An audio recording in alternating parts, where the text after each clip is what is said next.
야 멍진아, 네? 너 밸런스 게임이라고 알아? 알죠? 그거 오. SNS에서 많이 뜨던데? 자, 첫 번째, 이 통장에 꽂히는 금액으로 월급 600인데 언제 잘릴지 모르는 직장. 언제 잘릴지 모른다.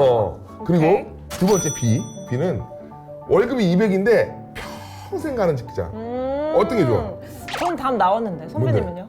당연히 A지. A요? 아, 인생 한 방에 600씩 딱딱 받아놓고 잘리면 그 돈 모아가지고 그걸로 사업하면 되니까. 전 당연히 B예요. 이거 완전 밸런스 붕괴 질문인데? 언제 잘릴지 모르고 공백기가 생기면 이게 자금 운용 계획을 세울 수가 없다고요. 야, 자금 운용 계획이 뭐가 중요해? 일단 많이 벌고 그다음에 나중에는 그것도 또 그때 어떻게 상황이 될지 모르는 거고. 너무 신기하다. 전 당연히 B 하실 줄 알았어요. 와.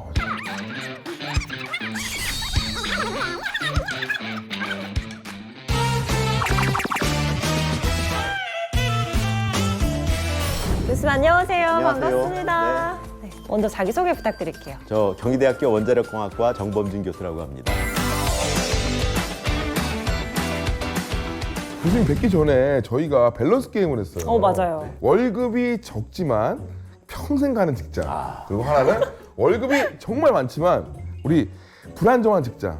교수님 같으면 어떻게 하실 거예요? 저는 월급 많고 오래 가는 걸로 하겠습니다. 우문이 한다. 우문연다? 네, 이게 정답이네요. 나중에 제가 방법을 말씀드릴 겁니다. 아 그래요? 저는 사실 요즘에 안정성에 대한 그런 가치관이 좀 높아져가지고 B를 선택하긴 했거든요. 아니야. 600만 원 받고 그냥 한 방에 딱 가는 게 훨씬 좋지. 그런데 사실요 교수님, 이 에너지야말로 안정성이 진짜 중요한 분이 아니에요? 그렇죠. 에너지는 가장 중요한 게 안 끊어져야 되는 겁니다. 맞아요. 이걸 갖다가 전문 용어로는 에너지 안보라고 합니다. 에너지 안 에너지 안보. 네, 안보. 네. 끊어지면 불이 꺼지니까 안 보이잖아요. 그래서 안보. 그죠? 네. 그래서 안보. 왜요? 아니, 많이 맞는 것 같네요. 맞는 말인 것 예, 같아요. 예, 네. 예. 교수님, 그런데 에너지 안보가 요즘 왜 이렇게 이슈가 되고 있는 건가요? 러시아하고 우크라이나가 전쟁을 하고 있죠. 전쟁. 네. 우크라이나 편을 드는 유럽 국가들이 많다 보니까 러시아가 가스 공급을 중단했습니다. 맞아요. 석유 공급도 중단했습니다. 네. 맞아. 또 당시 상황이 동절기 때문에 에너지 비축을 해야 되는 상황이었거든요. 겨울철 맞아. 중요하죠. 추운데. 네. 그러다 보니까 이제 에너지가 많이 필요한 그 순간에 공급이 중단되다 보니까 이제 위기가 왔죠.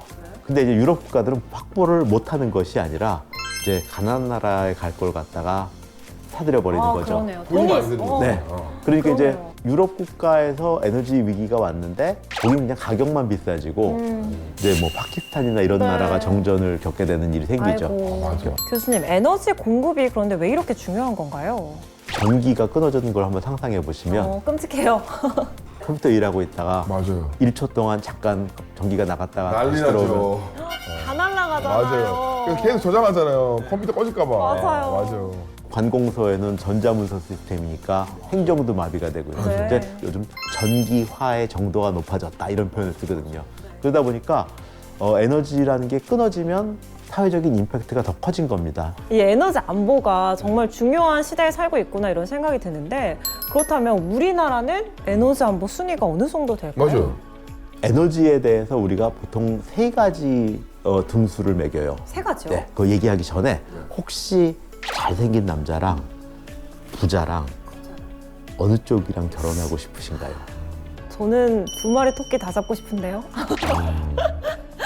전 예쁜 여자랑 결혼했습니다. 네. 네. 어느 쪽을 선택할지 모르겠다. 네네네. 그런 이제 우리가 딜레마라고 네네. 그러잖아요. 정의가 두 개다. 근데 이제 에너지에서는 트릴레마라는 말을 씁니다. 트리임은 세 개잖아. 세 개입니다. 세 개. 그러니까 이제 안정적으로 확보할 수 있느냐. 네. 그다음에 두 번째로 싸냐. 싸냐. 가격이 싸냐. 네. 그다음에 이제 환경적이냐. 아, 세 가지를 다 해봐야 예, 이 세 가지를 다 만족해야 됩니다.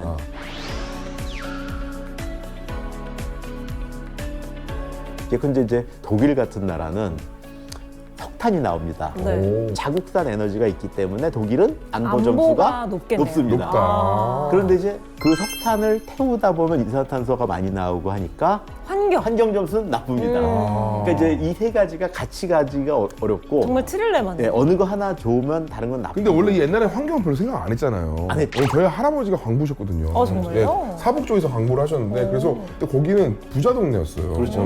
근데 지금 이제 환경까지도 봐야 되니까. 맞아요. 그렇죠. 과거에는 주로 이제 안보하고 가격이 포인트였습니다. 맞아, 맞아. 네네네. 그런데 이제 기후 온난화가 되면서 환경이 추가가 된 거죠. 잡을 수가 없구나. 그러다 보니까 이제 세 가지를 다 잡기가 되게 어려운 상황이 맞아요, 됩니다. 맞아요. 스위스 같은 나라는 수력이 많거든요. 오. 그러니까 수력은 자국산이고 어. 친환경이고 와. 싸고 너무 어. 좋은데. 발전소만 다 좋네. 만들어요. 그렇죠.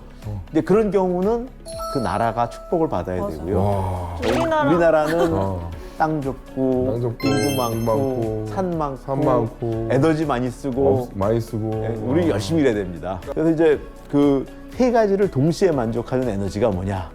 제 주특기입니다. 원자력입니다. 아. 네. 그럼 이 에너지 안보 측면에서 원자력이 정말 중요한 것 같은데 이 원자력이 가지고 있는 장점들을 좀 정리해 주시면 좋을 것 같아요. 그 우리 석유 같은 경우에는 108일치를 비축하고 108일이요? 네, 천연가스 같은 경우는 40일. 40일. 그거밖에 안 돼요? 네. 그다음에 석탄은 2주. 워낙 크니까. 네. 맞아. 근데 원자력 연료는 거의 한 3년치 비축을 하거든요. 3년치를 비축할 예. 수 있어요? 그러니까 이제, 5월에서 연단위로 바뀌네요. 그렇죠. 작으니까. 그러니까 이제 많이 비축한다는 것이 장점이고요. 그다음에 전기 값이 매우 쌉니다. 우리나라 또 에너지 많이 써야 되는 나라니까.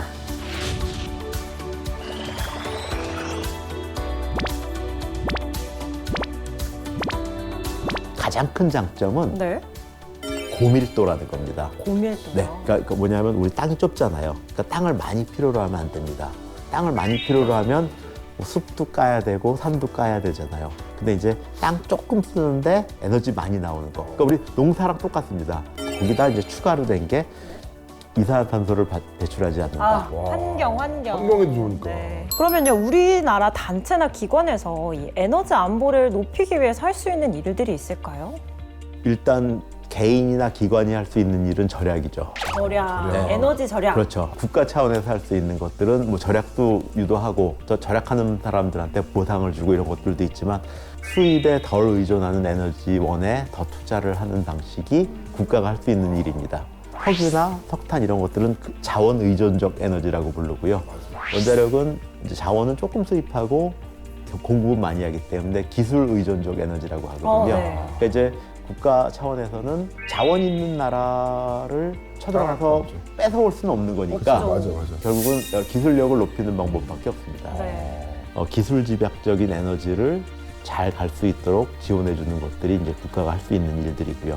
원자력 발전소 같은 경우에는 지금 좋더라도 더욱 더 안전하고 더욱 더 최신화하는데 뭐 기술 투자하는 것들, 또 수출하는데 지원해 주는 것들, 뭐 생태계를 유지하는데 지원해 주는 것들, 안정적으로 처리할 수 있는 절차나 이런 것들을 이제 국민들한테 알려드리고 법안을 통과한다거나 이런 일들도 꼭 필요합니다. 네. 다 보신 분들은 아마 그럴 거예요. 맞아요. 아, 이거 무조건 해야 되는구나. 네. 이렇게 생각이 들 것 같아요. 그렇죠. 네, 저희가 계속 이 안정성에 대한 이야기를 하고 있는데 그렇다면 선배님, 응. 아까 그 밸런스 게임으로 다시 넘어가서 어. 이번에는 안정적인 200만 원 고르시겠어요? 이게 아주 돈이랑은 또 다르긴 한데 그래도 안정적인 게 중요. 안정적인 600만 원 고르겠습니다. 왜냐면 원자력은 안정적인 600만 원이잖아요. 그렇죠. 네. 맞습니다. 안정적인 600만 원인데 왜 200만 원 골라? 정말 에너지 안보 이야기를 하다 보니까 결국에는 원자력이 정답이 아닐까 맞아요, 맞아요. 하는 생각이 들게 진짜 됩니다. 정답. 안정적인 600만 원. 네. 아, 좋습니다. 네.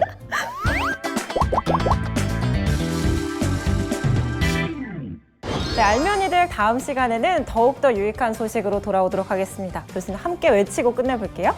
알면 이득.